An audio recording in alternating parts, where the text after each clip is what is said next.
Hello बच्चों, welcome to Rezang La education. मेरा नाम है भारती और मैं हूं आपकी जूलॉजी एजुकेटर। आज हम लोग 15 मिनट्स में यानी कि बहुत कम टाइम में एक और नए चैप्टर के साथ आए हैं। ह्यूमन हेल्थ एंड डिजीज हम लोग करने वाले हैं। इसके डिटेल लेक्चर्स बच्चों ऑलरेडी आपके प्लेलिस्ट में आपको मिल जाएंगे, यानी कि आप डिटेल में भी देख सकते हो। और ये शॉर्ट रिविजन है ना, क्विक झटपट रिविजन हम लोग करने वाले हैं इस हाजमोला सीरीज में। तो हमें क्या करना है, आपको बस सुनना है। ये नोट्स आप लिख लेंगे, आपको मिल जाएंगे टेलीग्राम चैनल पे, और गारंटी है बच्चों कि अगर आप ये रिवीजन करोगे तो आप ये चैप्टर नहीं भूलने वाले हो। तो आपको बस क्या करना है, आपको टिक के यार ये लेक्चर देखना है। ज्यादा से ज्यादा 15 से 20 मिनट का लेक्चर होगा। आई होप इतना टाइम तो आप दे ही सकते हो अपने ह्यूमन हेल्थ एंड डिजीज को, है ना, क्योंकि इंपॉर्टेंट चैप्टर है, बोर्ड्स में भी आएगा, नीट में भी आएगा। ठीक है, चलो बच्चों let's start with the chapter. सबसे पहले हम लोग जब बात करते हैं बच्चों ह्यूमन हेल्थ एंड डिजीज की, इसमें क्या है, हमें हेल्थ के बारे में पढ़ना है। हेल्थ क्या है? हेल्थ बच्चों जब हम लोग किसी पर्सन की टोटल वेलबींग की बात कर रहे हैं, यानी कि physically, emotionally, mentally, socially, behaviourally, जब हम लोग सारी चीज ओवरऑल अगर किसी पर्सन में ठीक है तो हम लोग बोलेंगे हाँ यार भाई ये एक हेल्दी पर्सन है। ठीक है, अब जब हम लोग हेल्दी पर्सन की बात करते हैं तो हेल्दी पर्सन को बीमार कौन कर रहा है? कुछ पैथोजेंस कर रहे हैं ना, यानी कि जो ऑर्गेनिज्म आपकी बॉडी में एंटर करके आपको बीमार करते हैं वो कौन है? वो है पैथोजेंस। तो अब यहां पर हम लोग पहले डिस्कस कर लेते हैं कुछ कॉमन हेल्थ डिजीजेस के बारे में, और इनके निमोनिक्स आपको मिल जाएंगे आपके डिटेल लेक्चर्स में। बहुत प्यारे प्यारे अच्छे अच्छे निमोनिक्स बनाए मैंने, वो प्लीज पढ़ लेना जाके। ठीक है, अब देखो जब हम लोग बात करते हैं कॉमन हेल्थ डिजीज के तो हम लोग कुछ डिजीजेस के बारे में बात करते हैं। फॉर एग्जांपल आपकी बैक्टीरियल डिजीजेस हो गई, इसमें हम लोग बात करते हैं टाइफॉइड की। टाइफॉइड क्या है? सैल्मोनेला टाइफाइने के वजह से कॉज होता है, और किससे? कंटामिनेटेड फूड या वाटर से हमारी बॉडी में एंटर करता है। सबसे पहले टाइफॉइड किसने फैलाया था? टाइफॉइड मैरी ने फैलाया था, करेक्ट है। फिर आ जाता है बच्चों आपका निमोनिया। निमोनिया में कौन कॉज कर रहा है? स्ट्रेप्टोकोकस निमोनिया और हीमोफिलस इन्फ्लुएंजा। अब ये इजी टू रिमेंबर है यार, ये रिमेंबर कर लेना। ठीक है, फिर आ जाता है डिसेंट्री। डिसेंट्री कॉज करता है शिजेला डिसेंट्री। अब इन लोगों का ना यार एक कॉमन फंक्शन क्या है? कॉमन फंक्शन है कि आपको बहुत ज्यादा फीवर देंगे, और फीवर के साथ कॉम्प्लीमेंट्री आता है आपका हेडेक। ठीक है, फिर आ जाता है आपका प्लेग, जिसको हम लोग ब्लैक डेथ भी बोलते हैं, और ये कौन कर रहा है? Yersinia pestis. फिर डिप्थेरा कॉर्नीबैक्टीरियम डिप्थेरिया। फिर टिटनस या जिसको लॉक जॉ बोलते हैं, ये कौन कॉज कर रहा है? क्लॉस्ट्रीडियम टिटनाई। अब इसमें क्या करना है यार, लॉक जॉ में अगर हम लोग बात करें तो क्या होता है, इसके आसपास के जो टिश्यूज है ना वो डेड हो जाते हैं, जिसकी वजह से मूवमेंट नहीं हो पाती है पूरी तरह से, जैसे जॉस की मूवमेंट नहीं हो पाएगी। ठीक है, अब बात कर लेते हैं यार वायरल डिजीजेस की। वायरल डिजीज की हम लोग जब बात करते हैं तो इसमें हमारा सबसे पहले आता है common cold. Common cold is caused by rhino viruses. Common cold आपके अपर रेस्पिरेटरी ट्रैक को इन्फेक्ट करता है, इफेक्ट करता है, but it does not affect the lungs. Lungs को कोई इंपैक्ट नहीं करेगा आपका कॉमन कोल्ड। ठीक है, फिर आपका chikungunya. Chikungunya is caused by chikungunya virus, और ये क्या है? इसको आप डाइजेनेटिक है, इसको एक एडिस की भी जरूरत पड़ती है। एडिस एक तरह का मस्किटो है जो एक्ट करता है एज वेक्टर। ठीक है, सेम आपका डेंगू फीवर। और डेंगू यार बहुत फैल भी रहा है आजकल, है ना, डेंगू बहुत ज्यादा फैल रहा है। तो आपको क्या कोशिश करनी है, आप डेंगू वाले मच्छरों को पैदा ही ना होने दो, ताकि वेक्टर बन के वो इधर से उधर ट्रांसफर ना कर पाए। ठीक है, फ्लैवी एर्बो वायरस से कॉज होता है, इसके लिए भी कौन सी मस्किटो है? आपकी एडिस मस्किटो है। हेपेटाइटिस बी नॉन मतलब एक ऐसी डिजीज है जो क्योरेबल नहीं है, और कौन कॉज कर रहा है? एचबीवी वायरस कॉज करता है hepatitis. Hepatic represent liver. Liver को क्या कर रही है? डैमेज करती है। वहीं पर फिर आ जाता है यार प्रोटोजोन डिजीजेस। प्रोटोजोन में आपको मलेरिया है। मलेरिया कॉज करते हैं प्लाज्मोडियम वाइवैक्स, प्लाज्मोडियम फ्लैसिपिलेंट प्लारम और प्लाज्मोडियम मलेरिया। अब इनकी अगर हम लोग बात करें तो ये क्या है? डाइजेनेटिक है। इनको आपका मस्किटो चाहिए होती है, और क्या चाहिए होती है? मस्किटो के अलावा ह्यूमन चाहिए होता है, तभी अपनी लाइफ साइकिल क्या कर पाते हैं? पूरी की पूरी कंप्लीट कर पाते हैं। लाइफ साइकिल की अगर हम लोग बात करें स्पेसिफिकली तो क्या होता है? एक मच्छर आता है, वो इंसान को काटेगा तो मच्छर क्या लेके आया है? आपके स्पोरोजॉइड लेके आया है, प्लाज्मोडियम लेके आया है। वो इंसान के हाथ पे वो मच्छर काट गया, वो मच्छर ने अब स्पोरोजॉइड क्या करे हैं? इंसान की बॉडी में इंजेक्ट कर दिए। अब जैसे ही बॉडी में इंजेक्ट हो जाएंगे वो आपके लिवर के पास जाएंगे, लिवर के पास जाके सेक्सुअली रिप्रोड्यूस करते हैं। और रिप्रोड्यूस करते ही लिवर के सेल को फाड़ देंगे। जैसे ही लिवर सेल फटेगा वो आपके आरबीसी के पास जाएंगे, आरबीसी क्या करेगी, आरबीसी जाके उसको आरबीसी के अंदर भी एसेक्सुअली रिप्रोड्यूस करेंगे। जैसे ही आरबीसी फटती है ना यार, तो ये एक हीमोजोइन रिलीज करता है जिसकी वजह से आते हैं आपके सिम्टम्स, फीवर आता है, चिल्स आता है और सेक्सुअल स्टेजेस रिलीज होती है। अब दूसरा मस्कीटो आएगा, आपको बाइट करेगा, उसकी बॉडी के अंदर क्या चली जाएगी, सेक्सुअल स्टेजेस चली जाएंगी। अब उस मस्कीटो के अंदर क्या होगा, आपका सेक्सुअल रिप्रोडक्शन होगा, यानी कि फर्टिलाइजेशन होगी। फर्टिलाइजेशन के बाद स्पोरोसाइट बनेंगे। कहाँ बन रहे हैं, गट में बनते हैं मस्कीटो के। अब ये गट से कहाँ चले जाएंगे, सलाइवरी ग्लैंड, और सलाइवरी ग्लैंड से फिर से किसी अनइन्फेक्टेड पर्सन की बॉडी में आ जाएंगे। ठीक है, ये है आपका मलेरिया की लाइफ साइकिल। फिर आपका अमीबाइसिस आ जाता है। ये क्या है, एंटामीबा हिस्टोलिटिका कॉज करता है, दोनों ही क्या है, एक प्रोटोजोन है। फिर हम लोग बात कर लेते हैं हेलमिंथिक डिजीज की। हेलमिंथिक एस्कैरियासिस कौन कॉज करता है, एस्कैरिस लुम्ब्रिकॉइड्स, और ये क्या है, एंडोपैरासाइट और मोनोजेनेटिक है। एलिफेंटियासिस, बुक में आपको फोटो दे रखा है कि एक पर्सन है जिसका क्या हो गया, नीचे लोअर वाला पोर्शन क्या हो रहा है, पूरा स्वेल हो चुका है, यानी कि उसकी लिम्फ नोड्स क्या होती है, स्वेल हो जाती है, जिसकी वजह से एलिफेंटियासिस कॉज होता है। कौन कॉज करता है, वुचेरिया ब्रांडकॉफ्टाई और वुचेरिया मलाई। इसके ये जो एलिफेंटियासिस है ये डाइजेनेटिक है। कौन है, एक तो ह्यूमन चाहिए क्योंकि ह्यूमन के पैर को सुजाना है ना, हाथी जैसा करना है। एलिफेंटियासिस इसलिए नाम रखा गया है, इसमें कभी कभी जेनाइटल ऑर्गन्स भी इफेक्ट हो जाते हैं। और दूसरा कौन है, क्यूलेक्स, और ये क्या है, endoparasite of lymph and blood vessel है। जबकि आपका एस्कैरिस कौन है, एंडोपैरासाइट ऑफ इंटेस्टाइन है। ठीक है, अब हम लोग आ जाते हैं फंगल डिजीज में। फंगल डिजीज में हम लोग बात करते हैं यार रिंगवॉर्म की, माइक्रोस्पोरम, ट्राइकोफाइटन, एपिडर्मोफाइटन। ये क्या करते हैं, लेजन्स क्रिएट कर देते हैं हमारी बॉडी के स्किन के ऊपर। और कौन, मॉइस्चर और टेम्परेचर जो है हमारी बॉडी का, वो इसको क्या करता है, अलाउ करता है फैलने के लिए। ठीक है, तीनों क्या है, फंगस हैं जो रिंगवॉर्म कॉज कर रही है। और ये यार अगर आप किसी इन्फेक्टेड पर्सन का टॉवल, कोम, ये सब यूज करोगे तो आपको भी हो जाएगी। ठीक है, अब हम लोग डिजीज के साथ चलते चलते let's move on to cancer. अब जब हम लोग कैंसर की बात करते हैं, कैंसर क्या है सबको पता है, अगर जब हमारी बॉडी के सेल अपने सेम रेट से, एक स्पेसिफिक रेट से चलना बंद करके, डिवाइड करना बंद करके, बहुत तेज रेट पे, बहुत अनकंट्रोलेबल रेट पे डिवाइड करना शुरू कर देते हैं, तो उनको बोला जाता है सेल। सेल्स के पास, हमारे सेल्स के पास एक प्रॉपर्टी है जिसको बोला जाता है कॉन्टैक्ट इनहिबिशन। अगर ये कॉन्टैक्ट इनहिबिशन वाली प्रॉपर्टी टूटती है, खत्म होती है, कोई भी प्रॉब्लम आती है, तो हमारी बॉडी में कॉज होता है ट्यूमर। अब ये जो ट्यूमर है बच्चों, ये ट्यूमर है दो तरह का, बिनाइन ट्यूमर और मैलिग्नेंट ट्यूमर। बिनाइन क्या है, जो एक ही जगह पर है। मैलिग्नेंट क्या है, जो मेटास्टैसिस कर रहा है, यानी कि एक जगह पे टिक के मन नहीं कर रहा है, इसका बैठ नहीं रहा है, ये दूसरे जगह पर भी जाएगा। ठीक है, तो जब ये फैल रहा है यानी कि मैलिग्नेंट है, तो ये जो ट्यूमर है मैलिग्नेंट वाला ज्यादा क्या है, प्रॉब्लमैटिक है as compare to benign. Problematic दोनों, ये नहीं भूलना कि प्रॉब्लमैटिक ये नहीं है। ठीक है, अब हम लोग बात करें टाइप्स ऑफ कैंसर की, तो उसमें आ जाता है कार्सिनोमा, सार्कोमा, ल्यूकेमियास। अब कार्सिनोमा की हम लोग जब बात करते हैं, इसमें आपका ओरल कैंसर, लंग कैंसर, ये सारे आ जाते हैं। ठीक है, तो अगर आपको पता हो तो हमारे इंडिया में क्या है, आपका ओरल कैंसर जो है सबसे ज्यादा कॉमन है। ठीक है, लंग कैंसर इज कॉमन आजकल, क्योंकि टोबैको का कंजप्शन क्या हो रहा है, ज्यादा रेट पे हो रहा है, तो लंग कैंसर क्या है, बहुत ज्यादा कॉमन है। अब इसकी कॉजेस की बात करें तो कॉजेस में क्या आ जाता है यार, carcinogens, x rays, tobacco, gamma rays, UV rays, सबके सब किस में आ रहे हैं, इसके कॉजिंग एजेंट है जो कैंसर कॉज कर सकते हैं। ठीक है, इसके अलावा एक चीज यहाँ पर मेंशन नहीं है, आप लिख सकते हैं ऑन्को जीन्स के वजह से भी क्या हो रहा है, कैंसर हो सकता है। फिर हम लोग बात करते हैं यहाँ डिटेक्शन की। डिटेक्शन में आ जाता है आपका blood examination, biopsy, CT scan या एमआरआई। अब ब्लड एग्जामिनेशन में क्या होता है, ब्लड चेक करेंगे, उसमें हम लोग लेवल देखते हैं किसका, WBCs का लेवल देखेंगे। अगर WBCs का लेवल बहुत ज्यादा है तो हम लोग कह सकते हैं हाँ यार कैंसर के चांसेस हो सकते हैं।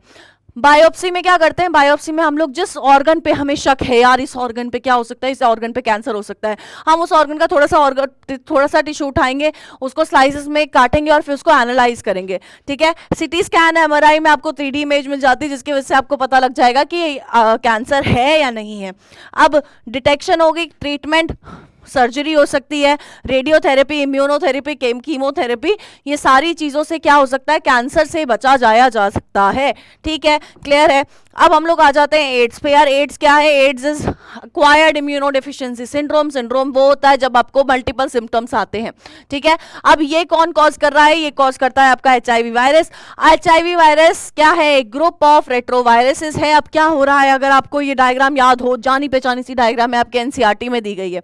आपका जो HIV वायरस है ना यार, ये अपना पूरा बोरिया बिस्तरा उठा के आपकी बॉडी में आ रहा है, यानी कि इसको कुछ चीज आपकी बॉडी से नहीं है, बस आपकी बॉडी को खराब करने आता है। और इतना खराब कर देता है, इतना खराब कर देता है कि अगर एड्स हो गया, मान लो ये वायरस आ गया, आपके इम्यून सिस्टम को इतना डेफिशिएंट कर देगा, इसके बाद कोई भी वायरस हो, कोई भी XYZ कोई भी वायरस हो यार, अगर मतलब अगर नॉर्मल बॉडी होती तो उसके खिलाफ लड़ लेती, लेकिन इस केस में HIV के बाद नहीं लड़ पाएगी, बिल्कुल पॉसिबिलिटी नहीं है। तो क्या होता है, ये वायरस अपने साथ इंटीग्रेस, प्रोटीएस, रिवर्स ट्रांसक्रिप्टेज एंजाइम लेके आता है। अब ये आया है, इसके पास क्या है, इसके पास RNA है। RNA जब हमारी बॉडी में जाएगा, हमारे सेल के अंदर जाएगा, एक एनिमल सेल के अंदर जाएगा, ये रिवर्स ट्रांसक्रिप्टेज की हेल्प से क्या करेगा, DNA में कन्वर्ट हो जाएगा। फिर ये क्या करेगा, अब DNA है यार, अपने हमारे वाले DNA को बोलेगा यार तू और मैं क्या है, भाई भाई हैं। अब ये अपने आप को क्या समझेगा, भाई भाई होगा, तो ये दोनों क्या हो जाएंगे, इनकॉर्पोरेट हो जाएगा हमारे DNA में। हमारा DNA क्या करेगा, हमारे DNA यार ब्रेक डाउन करेगा, हमारे DNA से ये और RNA फिर आगे क्या करेगा, RNA प्रोड्यूस करेगा, फिर और सेल्स बनाएगा। अब ये सेल्स क्या करेंगे, एक सेल से दूसरे सेल, एक दूसरे सेल से तीसरे सेल, और पूरे बॉडी के सेल्स को खराब कर देंगे।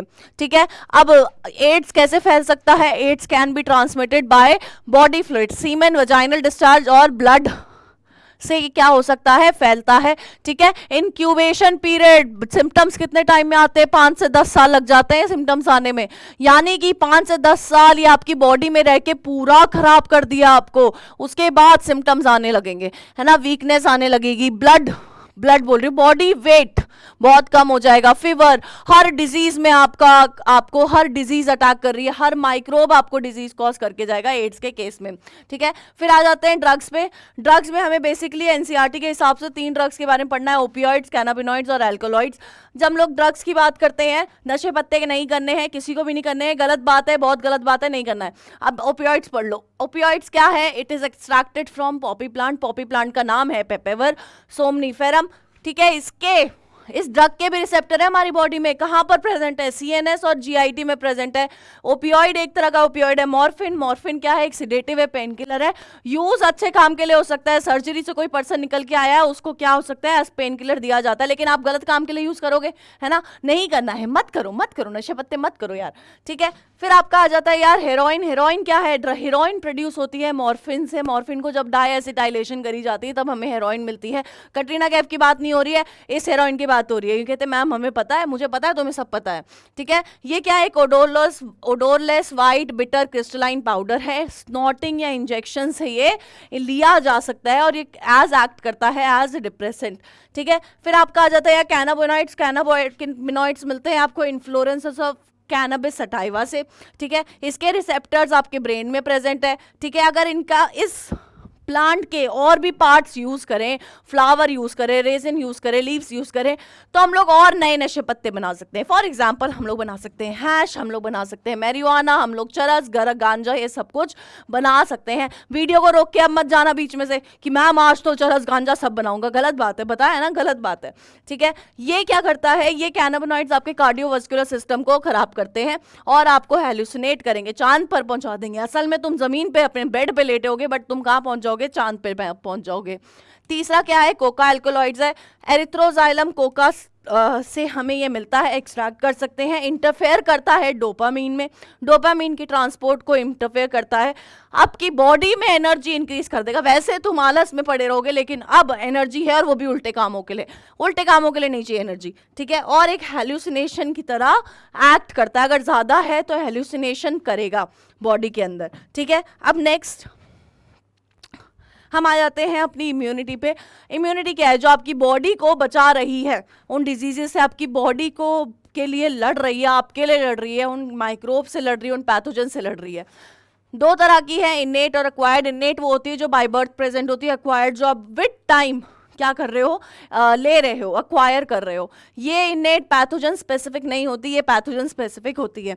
कुछ बैरियर्स होते हैं, फिजिकल बैरियर्स होते हैं, फिजियोलॉजिकल होते हैं, सेलुलर में आपका WBCs वाले जो मैक्रोफेजेस हैं ये सारे आ जाते हैं, न्यूट्रोफिल्स आ जाते हैं, जो फैगोसिटिक एक्टिविटी से आपकी बॉडी को की रक्षा कर रहे हैं। ठीक है, फिजिकल बैरियर्स में यार स्किन आ गया, ये सारी चीजें क्या हैं जो आपके बैरियर्स रोक रही हैं, आपके क्या रोक रही हैं कि कुछ अंदर एंटर ना कर पाए, आपको प्रोटेक्ट कर रही है। फिजियोलॉजिकल वेसिकल में टीयर्स आ गया, सलाइवा आ गया, आपका म्यूकस आ गया, ठीक है। म्यूकस क्या करता है, कोई इन्फेक्टेड जर्म आपके बॉडी में ना चला जाए, कोई पैथोजन ना चला जाए, उसको पहले ही रोक लेता है, ठीक है। फिर एक्वायर्ड इम्यूनिटी क्या है, दो तरह की है, एक्टिव और पैसिव। जब हम लोग एक्टिव इम्यूनिटी की बात करते हैं तो इसमें होस्ट अपनी एंटीबॉडीज खुद बना रहा है। अब एंटीबॉडीज क्या है भी बताऊंगी क्या है। इसमें क्या हो रहा है, होस्ट अपनी एंटीबॉडी खुद बना रहा है। कैसे बनाता है, हम लोग मान लो है ना कि मेरे को ए पैथोजन के खिलाफ एंटीबॉडी बनानी है, तो मैं क्या करूंगी, इस ए पैथोजन को आपकी बॉडी में डाल दूंगी, और अब क्या होगा, इस पैथोजन को डालूंगी मैं इस अमाउंट में कि वो आपकी बॉडी पे कोई हार्म ना कर पाए। लेकिन जब ये आपकी बॉडी में जाएगा ना बच्चों, तो क्या करेगा, ये आपकी बॉडी इसके खिलाफ ऑलरेडी एंटीबॉडीज बना लेंगी। अब जैसे ही एंटीबॉडीज बना लेंगी ना, तो जब वो असल में आएगा वो पैथोजन, तो तब तक उस आपके पास क्या होगा, आपके पास ऑलरेडी एक सेना है जो इसके खिलाफ लड़ सकती है। वहीं पर हम लोग जब पैसिव की बात करते हैं तो ये है रेडीमेड एंटीबॉडीज जो आपको बनी बनाई मिल जाती है, ठीक है। फिर हमारे पास इस पूरे रिस्पॉन्स के लिए दो तरह के इम्यून रिस्पॉन्सेज होते हैं, ह्यूमोरल इम्यून रिस्पॉन्स और सेल मीडिएटेड इम्यून रिस्पॉन्स। जब हम लोग सेल मीडिएटेड इम्यून रिस्पॉन्स की बात करते हैं तो यहाँ पर हमारे पास टी सेल्स प्रेजेंट होते हैं, T helper cell, suppressor cell, memory cells, ठीक है, और टी किलर सेल्स प्रेजेंट होते हैं। सबके अपने अपने काम हैं। अगर इसका पूरा रिएक्शन, आपको पूरा मैकेनिज्म जानना है तो अपना हमारा लेक्चर देख सकते हो, ह्यूमन हेल्थ एंड डिजीज, जो आपको प्लेलिस्ट में मिल जाएगा, ठीक है। फिर आपका ह्यूमोरल इम्यून रिस्पॉन्स होता है। यहां पर आपको B lymphocyte, T lymphocyte, B lymphocytes क्या है, जो एंटीबॉडीज बना रहे हैं, टी लिम्फोसाइट एंटीबॉडीज बनाने में हेल्प करते हैं, ठीक है। ये आपकी सुंदर सी एंटीबॉडी का स्ट्रक्चर है, ठीक है। यहां पर आके एंटीजन बाइंड करता है और जिसके वजह से ये एंटीबॉडी क्या हो जाती है, एक्टिव हो जाती है, ठीक है। डाइसल्फाइड बॉन्ड्स आपको मिलेंगे, कार्बन और नाइट्रोजन एंड पे मिलेंगे, ठीक है। एक हैवी चेन है, एक लाइट चेन है, और इनमें भी क्या होता है, एक वेरिएबल पार्ट होता है और एक कांस्टेंट पार्ट आपको इस एंटीबॉडी के स्ट्रक्चर में मिल जाएगा। अब होता क्या है, हो ये रहा है, मान लो है ना कि एक बच्चा है आपकी क्लास में, नया नया आया है, ठीक है।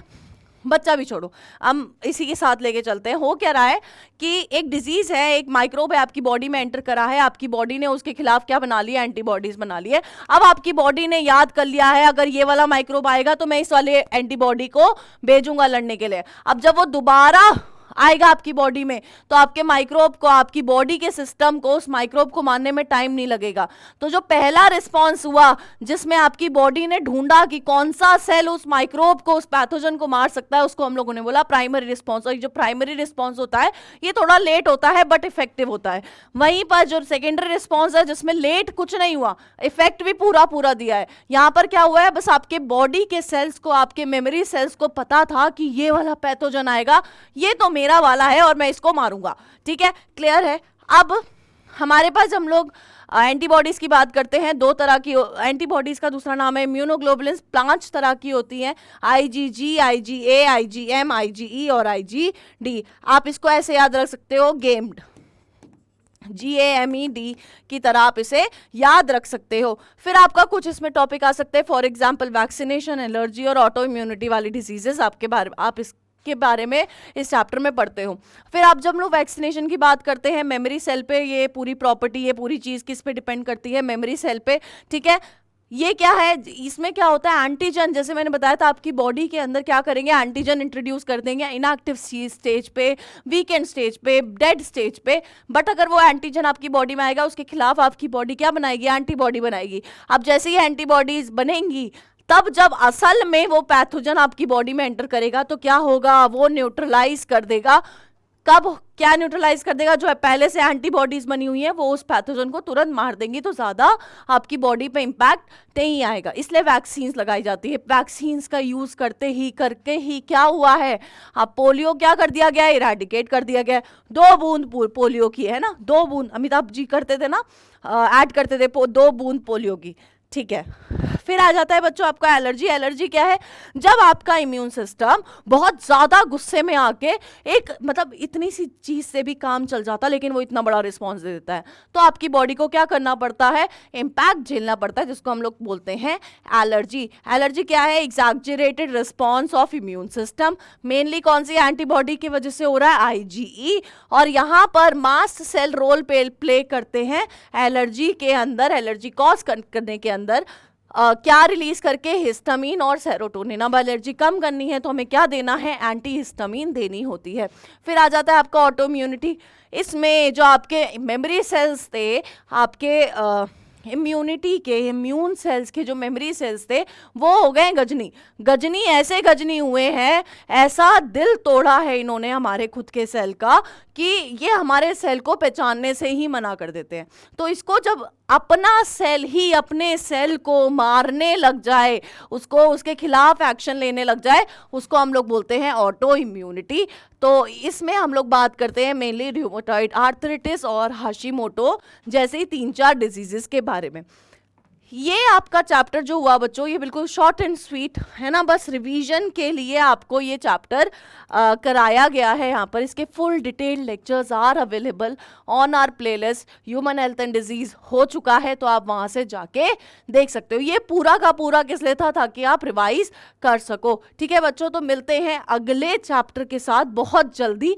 जैसे इवोल्यूशन पूरा हो जाएगा, क्योंकि अभी इवोल्यूशन चल रहा है, वैसे ही हम लोग नए लेक्चर के साथ आ जाएंगे। ठीक है बच्चों, बाय बच्चों, मिलते हैं नेक्स्ट लेक्चर में।